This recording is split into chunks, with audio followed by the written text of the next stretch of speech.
In the late 1960s and early 1970s, Northern California was gripped by fear as an unknown figure taunted police and the public with cryptic letters, ciphers, and claims of multiple murders.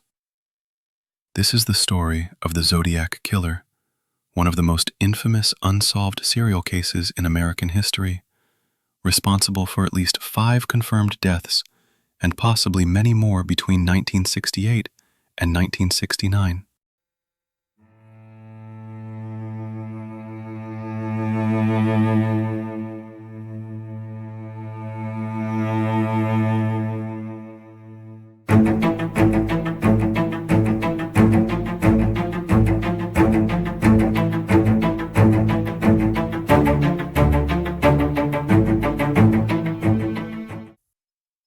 The Zodiac's known crimes began on December 20th, 1968, in Berryessa, California, when high school students David Faraday, 17, and Betty Lou Jensen, 16, were attacked while parked on a secluded road known as Lake Herman Road. Both were killed by gunfire from close range, with no apparent motive or robbery. The killer left no clear evidence, and the case initially went unsolved. Just over 6 months later, on July 4th, 1969, another couple, Michael Mageau, 19, and Darlene Farron, 22, was targeted in a similar manner in a parking lot in Vallejo's Blue Rock Springs Park. Mageau survived the shooting and provided a description of the attacker, a stocky man with a flashlight who approached their car and opened fire without warning. Farron did not survive. The following day, a man called the Vallejo Police Department, claiming responsibility for both the Blue Rock Springs attack and the earlier Lake Herman Road incident. He spoke in a calm, taunting voice, providing details only the perpetrator would know. Then, on July 31st, 1969, 3 local newspapers, the San Francisco Chronicle, San Francisco Examiner, and Vallejo Times-Herald, received letters from someone signing as Zodiac. Each letter included a portion of a 408-symbol cipher and boasted about the recent attacks, threatening more if the ciphers weren't published. The newspapers complied, printing the letters and ciphers on August 1st. A week later, a high school teacher and his wife cracked the cipher, revealing a rambling message about collecting slaves for the afterlife and references to a short story. The Zodiac had announced himself to the world, blending cryptic puzzles with claims of violence. Over the next several years, the Zodiac would send at least 21 letters to newspapers, many containing additional unsolved ciphers, pieces of victims' clothing as proof, and threats of further actions. The killer's motives remained unclear, but the taunts suggested a desire for notoriety and control over the narrative. For decades, the case has captivated investigators and the public, with no definitive identification despite extensive effort. The Zodiac's attacks continued into the fall of 1969.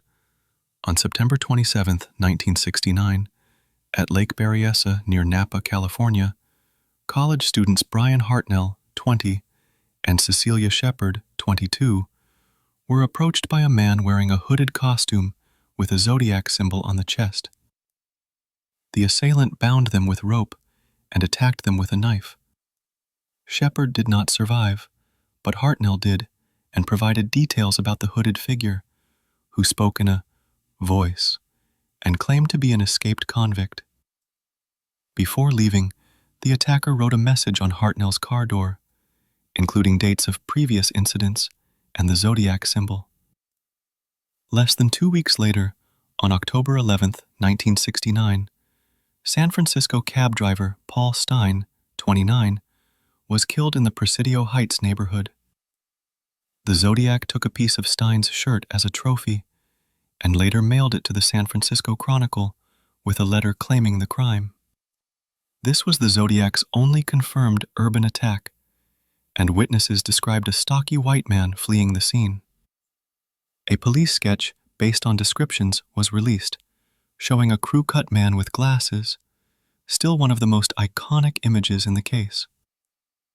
The Zodiac's letters escalated, including the infamous button letter in November 1969, where he claimed 7 victims and threatened to bomb a school bus. Another letter included the dragon card, with a cipher known as Z340, which remained unsolved for over 50 years until amateur codebreakers cracked it in December 2020, revealing more taunts but no new clues. In March 1970, the Zodiac claimed responsibility for the disappearance of Kathleen Johns, who reported being followed and harassed on a highway, though she escaped. Subsequent letters in 1971 and 1974 were less frequent, with the Zodiac claiming up to 37 victims, though only 5 murders and 2 attempted murders are officially linked. The case went cold in the 1970s, but investigations continued. The San Francisco Police Department, Vallejo PD, and Napa County Sheriff's Office collaborated, amassing thousands of tips and suspects. One notable suspect was Arthur Leigh Allen, a former schoolteacher linked by circumstantial evidence like similar handwriting, a Zodiac watch, and statements from acquaintances. Allen was searched multiple times, but no definitive proof was found, and he died in 1992. Other suspects have included Ted Kaczynski, the Unabomber, and various locals, but none have been confirmed. DNA evidence from stamps on letters has been analyzed, but degradation and contamination have limited results. In 2021 to 2022, independent investigators used genetic genealogy to propose Gary Post as a suspect, but authorities dismissed it due to lack of evidence. As of 2026, advanced forensic techniques continue to be applied, but the Zodiac's identity remains one of the greatest unsolved mysteries in true crime.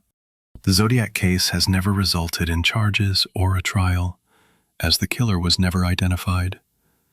Investigations spanned decades, with the San Francisco Police Department officially closing the case in 2004 due to inactivity, only to reopen it in 2007 when new tips emerged. The Vallejo Police Department and other agencies have kept files active. In the absence of a suspect, the focus has been on the letters, ciphers, and evidence. The Z340 cipher, solved in 2020 by a team including David Oranchek, revealed messages like, "I hope you are having lots of fun in trying to catch me," but no identifying information. Other ciphers like Z13 and Z32 remain unsolved, though amateur efforts continue. The Zodiac's symbol, a crosshair circle, has become iconic in popular culture, inspiring books, films like the 2007 movie Zodiac, starring Jake Gyllenhaal, and documentaries. The case highlighted early challenges in multi-jurisdictional investigations and the psychological impact of taunting killers. For the victims' families, there has been no justice or closure. The confirmed victims include David Faraday, Betty Lou Jensen, Darlene Ferrin, Cecilia Shepard, and Paul Stine, with survivors like Michael Mageau and Brian Hartnell living with the trauma. Many potential victims' families still seek answers, and the Zodiac's claimed higher tally keeps speculation alive. In recent years, advancements in DNA and genetic genealogy, successful in cases like the Golden State Killer, have been applied to Zodiac evidence. Saliva from letter stamps was tested in 2018, yielding a partial profile, but no match in databases yet. As of 2026, The San Francisco Police Department announced renewed forensic testing on clothing and letters using metagenomic sequencing to separate human DNA from contaminants. Private groups like the Case Breakers continue proposing suspects, though law enforcement remains skeptical. Theories range from a single disturbed individual seeking attention to possible military connections, or even a hoax for some letters. The Zodiac's true motive, thrill, power, or delusion, remains debated. This case stands as a testament to the limits of investigation in an era before modern forensics, and why some mysteries endure. The Zodiac Killer claimed at least 5 lives and terrorized Northern California with cryptic taunts, leaving behind a puzzle that has baffled investigators for over 50 years. The unsolved ciphers, the hooded attacks, the letters to the press, all remind us how some cases can remain open despite decades of effort. Even in 2026, with new forensic tools and ongoing analysis, the Zodiac's identity eludes us. What do you think? Who was the Zodiac? Could they still be alive today? Share your theory in the comments. We read them all. If unsolved mysteries and true crime cases like this keep you up at night, subscribe to Our True Crime and hit the bell for weekly deep dives. Because some secrets refuse to stay buried. Thanks for watching. Stay safe and stay curious.